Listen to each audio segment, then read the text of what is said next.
so much. Benvenuto there. Hi there, do you think Yes, you we would can speak to the lie? new Special. Chancellor now, Jeremy Jeremy Hunt, Hunt. Thank you for your time politician, this morning, Chancellor. budget.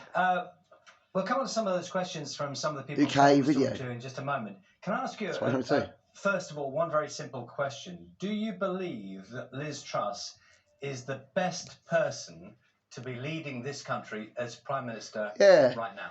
Well, you want to be Prime Minister, Morning, Hunt? yes, I do. She's been Prime Minister for less than 5 weeks. We had a leadership contest. People voted for their preferred candidate. She won fair and square. And listening to those people in your package earlier, talking about mortgage rates, about the value of the pound, what people want more than anything else is stability. And that means political stability as well.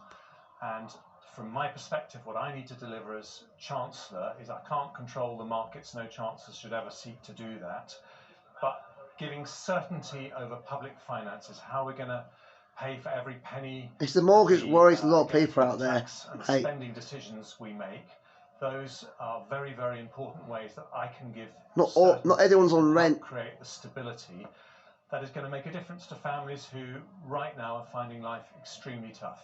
Many people are asking a very simple question, which is, why is it your predecessor... It's families that are suffering the most, unfortunately. And Liz Truss remains in post. They made joint decisions which disabled like are me. now deemed to be flawed.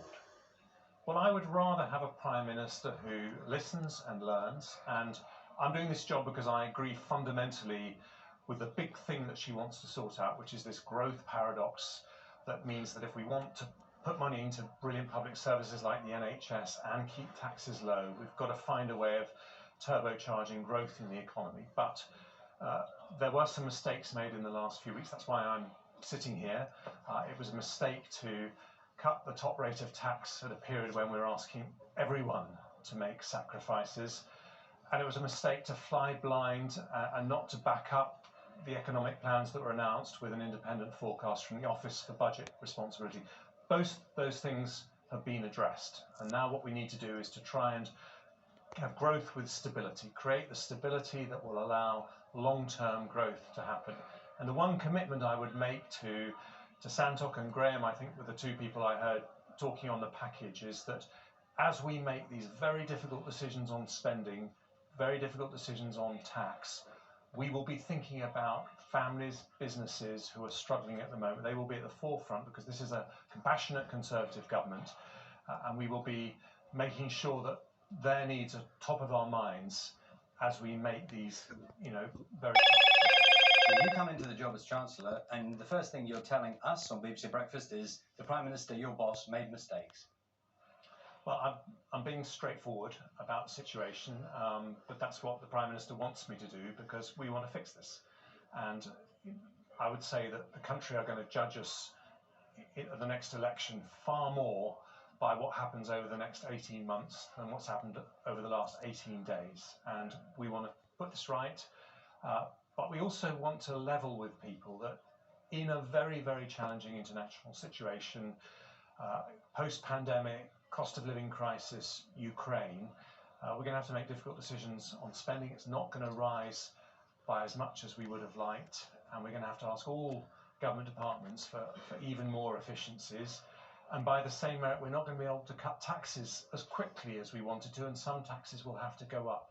That is a very difficult message, but I think we have to be honest with people that if we want to... That's what you should have done in the first place. Interest rates as low as possible, then we have to give certainty to the markets. Make sure the tax man that pays more for it are the bankers. Certainty to individuals and markets is by sticking to what people that can afford to pay for it. And that includes the Prime Minister. So Liz Truss told us very recently, we will not be cutting public spending. And the millionaires. Is that true now as it was when Elton John and David Beckham?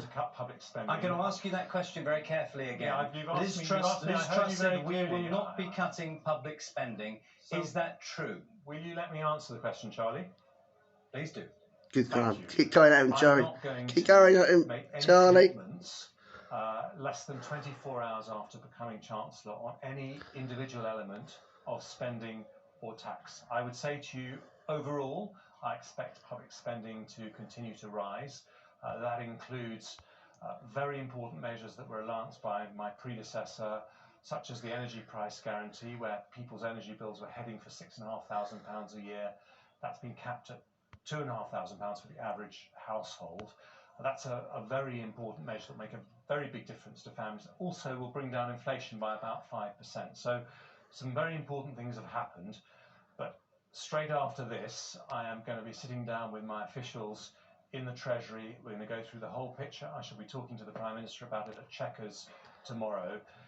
And then we will announce our decisions in 2 weeks on Monday, when we have the big announcement on the 31st of October. I think that's the way we will get to the right decisions, looking at everything in the round. Can you see that someone listening to you this morning who's using public services, could be the NHS, could be any of the organisations, who hears you unable to repeat what your Prime Minister has said, we will not be cutting public spending. You cannot repeat that to us this morning. Will think to themselves, I see a U-turn coming up. Yeah, good one, Charlie. What I say to those taken to town. Everyone is that what you want me to be is completely honest, that we have some very difficult decisions ahead of us. But what I want to tell them is that as we take those decisions, our priorities, our values will be to think about the people who are struggling the most, businesses, families, vulnerable people. They will be in our... Actually, disabled people had to pay a lot more electricity, if they're in wheelchairs or on the dialysis, kidneys, or anything like that. I don't want to pretend that they aren't going to be very difficult. Or stuck in having to use more electricity because they've got coronavirus for 2 weeks or something. Bring back that stability that the people that you were speaking to earlier want so badly, whether it's about mortgage rates, whether it's about, currency value, these things chancellors can't control directly, but the overall environment, to make it more stable, the one thing chancellors can do is to show that their sums add up, and that's what I need to do.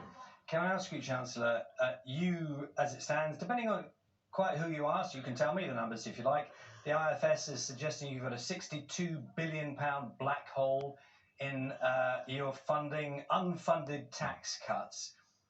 Do you, as we speak this morning, know the plan?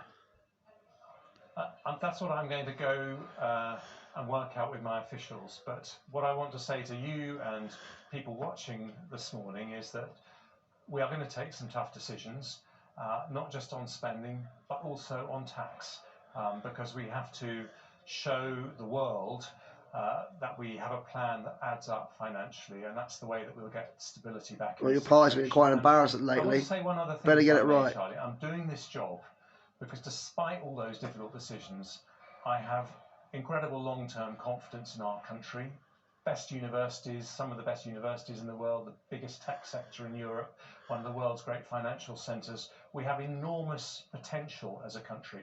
But the reason that we are still the 5th or 6th largest economy in the world, despite what people who've been down on Britain for many years have said, the reason we've stayed up there is because at big moments we've been prepared to take tough and difficult decisions, and that's what we're going to do this time too. Jeremy Hunt, Chancellor of the Exchequer, thank you very much. I'm sure we will talk again over the next days. With the next Prime Minister, who knows? The Conservative Party. Let's watch the space. It's coming up to 20 so, minutes. So, video? Good morning. Please be thumbs up. Please subscribe to my Sean Gems. The force be with you always. Great my spot. The needs of the many outweigh the subscribe to my Sean Gems. This is my friend Sparky and Jim on ITF Friday, every Friday, 3 to 5 p.m. in the afternoon. Digital that's 1500 to 1700 p.m. The Surrey Hills race station every Friday. And listen to the Wakey race station with John Andrews every Sunday at 9 a.m. to 12 p.m. on Dara's show every Sunday. Thanks for watching. Please subscribe to Sean Gems. Bye.